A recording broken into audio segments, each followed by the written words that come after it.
النساء الجزائر كانت دائما كتدعي بأنها ملاحظ وبأنها كتدافع عن المبادئ وبأن قضية الصحراء هي مسألة مبدأ ومسألة مواقف مبدئية. ما شفناش هذه التعبئة حول أي قضية دولية أخرى. الجزائر إذا كانوا هذه التصريحات كاملة وإذا كان يعني قضية الصحراء المغربية هي قضية وطنية جزائرية، فكيخصها يعني تاخذ النتائج وتحمل واحد المسؤولية في المسلسل السياسي على قدر هذه التصريحات وعلى قدر هذه المواقف اللي كتاخذ المؤسسات الرسمية الجزائرية. كنت ما نهضرش على الصحافة، يعني ولات حتى أكثر من القضايا الوطنية أو الشؤون الداخلية الجزائرية، ولات القضية الصحراء المغربية هي الهاجس الأساسي للطبقة السياسية، للمؤسسة التشريعية، للسلطة التنفيذية، للمؤسسة العسكرية، وحتى الأئمة في المساجد الجزائرية. فهذا واحد المسألة اللي المغرب كيلاحظها، ولكن المغرب كيشوف بأن تكشف مكان المغرب كيقولوا دائما، واكثر ما كتسائل المغرب كتسائل الجزائر بالدرجة الأولى. السلام عليكم خويا المغربي، اختي المغربيه اينما كنتم، كنحييكم وشكرا لكم على اللايك وعلى التعليقات ديالكم الجميله والمشاركه للفيديو. واحد الحاجه قبل ما ندخلوا في الفيديو اليوم، وكاينه مقاطع بالادله والبرهان كيف العاده. اليوم تعرفوا اشنو كيقصد ناصر بوريطه. هذا المقطع هذا اللي كيقول فيه بوريطه ان الجزائر كتهتم بالمغرب، بالصحافه ديالها، بالشعب ديالها، بالقصر المراديه ديالها، بكل شيء، والجنرالات بالمغرب اكثر من الامور ديالهم الداخليه. لكم رساله قويه لاصحاب خاوه اصحاب طاوه. تبعونا الى الاخير. لكن واحد الحاجه بغيت نقولها قبل ما نبداو. هاد الصوره اللي كتشوفها انا درت لها سكرين اليوم، دخلت كنتصفح على منصه اليوتيوب كيف العاده، كنخرج في تبون كيتكلم، بغيت نبرقق، شفت الندوه اللي دارها مؤخرا قبل 5 ايام كيف كتشوفها. اليوم درت لها سكرين شوت.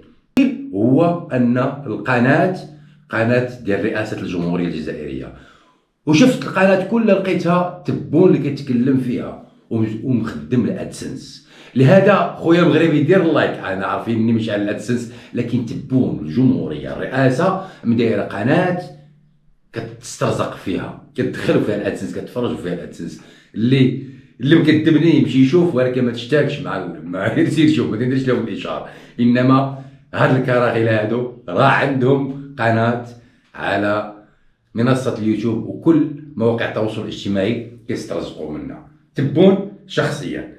فاخواني اخواتي انطلقوا. شفنا وسمعنا السيد ناصر بوريطه قال ان لا جدوى مع الجزائر، وان الاعلام ديالهم مسخرهم يتكلم غير المغرب اكثر من الجزائر، وكذلك قال عده يعني امور كتهتم بها الجزائر وكتخلي بلادها وكتهتم بالمغرب، يعني الشؤون ديالهم الداخليه ناسينها وكيشوفوا غير المغرب. لهذا نقول لك خويا المغربي ان الجزائري ما تثقش فيه، معروف بالغدر، هو التركي معروفين، وهما الجينات ديالهم جات من العثمانيين. فالجزائر اليوم مستحيل انك تقول خاوه معاهم لهذه الاسباب اللي غادي تشوفها.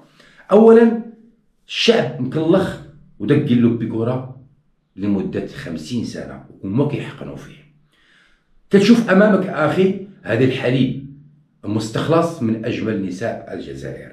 هذه اللي غنشوفها يقول راه فوتوشوب، بل هي حقيقه يعني للرضيع في الجزائر. لان المشكل ديال الطوابير اللي كتشوفها اليوم وغنوا عليها لاشين هي حياتنا، غنوا بها من ايام مخربه، اكتشفناها كذلك من بعد نوريوها لكم. فهذا الحليب ديال المستخلص هذا ما نعرف منين، واش كيحلبوا اجمل نساء الجزائر، واش كيحلبوهم؟ قال لك سيدي انتاج شركه الحافظ عبد الرحمن بمخيطير، اسمائهم فلا اله الا الله. نمشيو لكم لواحد المشكله الكبيره والعويصه اللي شفناها على القنوات ديالهم ويؤكدوها اليوم كذلك من عنابه ولا من كيكال ولا ما شنو هادشي. لحم الحمير كيتباع في الاسواق، شاهد. شحال كيلو لحم الحمار خويا؟ 12 دينار. هذا ولا هذا وين راه؟ هذا في زوج تاع الحمار، هذا تاع الجيكو. سبحان الله يا خويا، بارك الله فيك. سيدي عنابه ورا الراس تاع الحمار. يعيش خويا.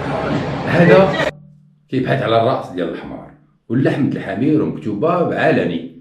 فالناس كتاكل لحم الحمير وحليب مستخلص من اجمل النساء. واش كيحلبوا النساء ولا ما نعرف، ولا يصنعوا كذلك. بحال ديك المزرعه اللي تخيلها تبون غيديرها فيها 100,000 هكتار باش ينتج فيها الغبره ديال الحليب. كتلقى الجزائري ملي كتسولو حتى على الصحراء المغربيه ولا الصحراء الغربيه فين جات ما كيعرفهاش، ما عرفش بان بوليزاريو راه عندهم في تندوف، ما عارفينش ان عندهم 3 رؤساء. تسولو ما كيعرفش حتى الصحراء الغربيه فين جات، اللي هي مغربيه ما عرفش. كيسحبوا بن بطوش راه عايش معانا في الصحراء المغربيه. ناس دايقين، لكن المشكله في الدراسه ديالهم. لهذا كنقول لك اخي المغربي ما تثقش في الجزائري، لان ما كتعرفش انت شنو كيقريو، ما عرفتش المدارس العسكريه شنو كيقريوهم من هذه السنوات كلها، وتجي تقول لي خوا او نصلح معاهم الباين او لا للفتنه او ما تردوش عليهم وخاووهم وديروا معاهم مزيان. راه الكبرانات لا رجعوا العسكر ديالهم العسكر كانوا هما راه ولاو معاهم، راه مستحيل. راه كل شيء شرب من الماء واحد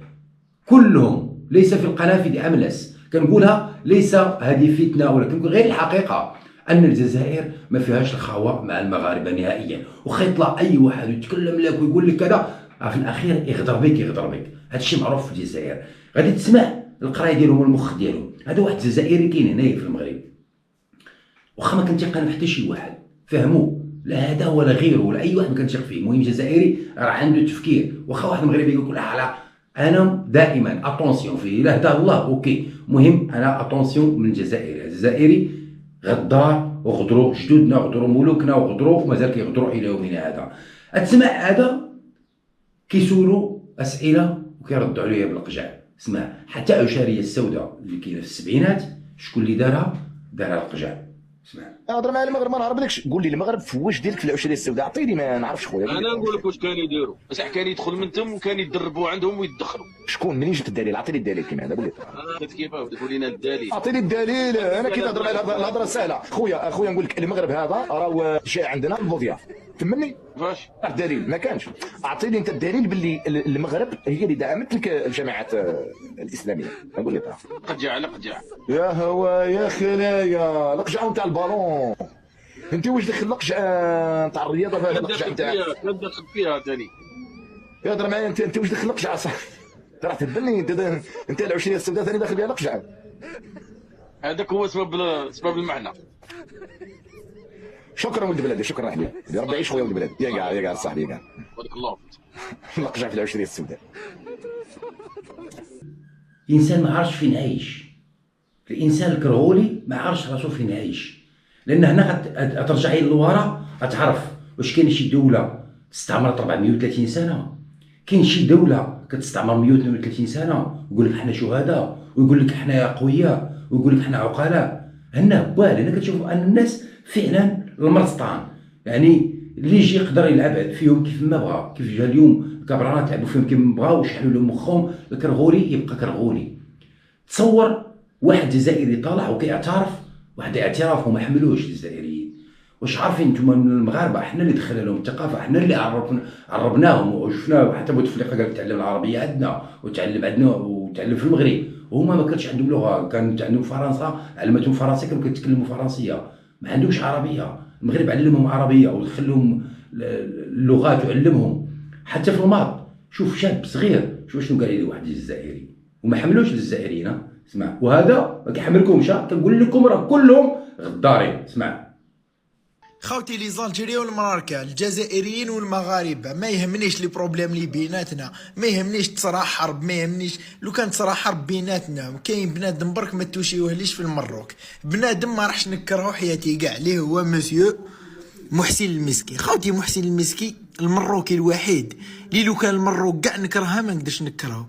عنده لي يقري اناليز والجبر، يمد لك لي زيكزارسيس اللي يطيحوا في ليكزامان لي كور تاعو مفهومين، يفهمك انتيك لي بلاي ليست مرتبين، حاجه ما تخصك معاه. المهم يلاكش ما صرا بيناتنا ولا كشفيتنا ولا محسن المسكين ما راحش نكرهو. ديروا لي واش ديروا، خاطر اسطوره في المات، واللي يقراو في لافاك وعندهم مات واعره اناليز الجبر يعرفوا القيمه تاع محسن المسكين. كل ما تقرا عنده تروح تجوز يطلع لك المورال. ديديكاس ليك الشيخ ما نبانش راح يشوف هاد لا فيديو بصح. ما نباليش، انا ما عندي حتى بروبليم مع المراركه. بصح لو كان يكون عندي بروبليم كاين محسن المسكي سمعتوا انتو هذا كيعترف بالمراركه وكذا، ومحمد ولكن كيعترف بزز منه لان هذا اللي قراه، لان ما عمر شاف يعني شي استاذ في حياته مثل ذاك المغربي كيعترفوا به. تيقول لك في الجامعه الناس اللي قراو في لافاك قراو هذا المغربي، هذا الشاب المغربي في كل شيء في المهن، واخا هما مكلخين المغاربه اللي كيعرفوا كيفاش يعلموهم، المغاربه اللي كيوصلوا ليهم لان فاهمين المخ ديالهم، هما اللي يقدروا يتحكموا فيهم. شفتوا حتى في الحكم حكموهم غير المغاربه، دائما كيحكموهم المغاربه. اللي بغى يضرب ميمي كيف دار حتى ولد الرحمنه، مشى شد بوليزاريو شدها في تيندوف وبخير، كيطل مره التليفون كيشوف الصالير ديالو وما مسوقش، ويتحكم فيهم كيف بغا وكيهددهم كيف بغا. جا واحد عاوتاني تيقول لك واحد شي خوانه قال لك حنا ريافه غادي نديروا الدوله عندهم كلشي عاق بهم.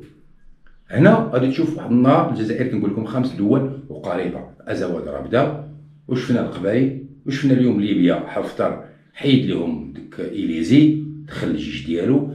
تونس يوم من الايام راه واحد نفس اليوم سعيد باغي يدخل الرئاسه كيقول لهم ان نرجعوا الاراضي ديالنا وان الجزائر نديروا لها فيزا. موريتانيا قلبت وجهها عليهم، مالي كذلك، النيجر بقاو الناس تيرجعوا كيتقزموا حتى يرجعوا للاصل ديالهم. هذه الدنيا دواره. شفتي غير الخليج اللي كان الصحراء ذاك اليوم، واليوم شفناه الثلوج وشفنا فيها الربيع وشفنا كلشي. الدنيا دواره كترجع للزمان ديالها، التاريخ يعيد نفسه.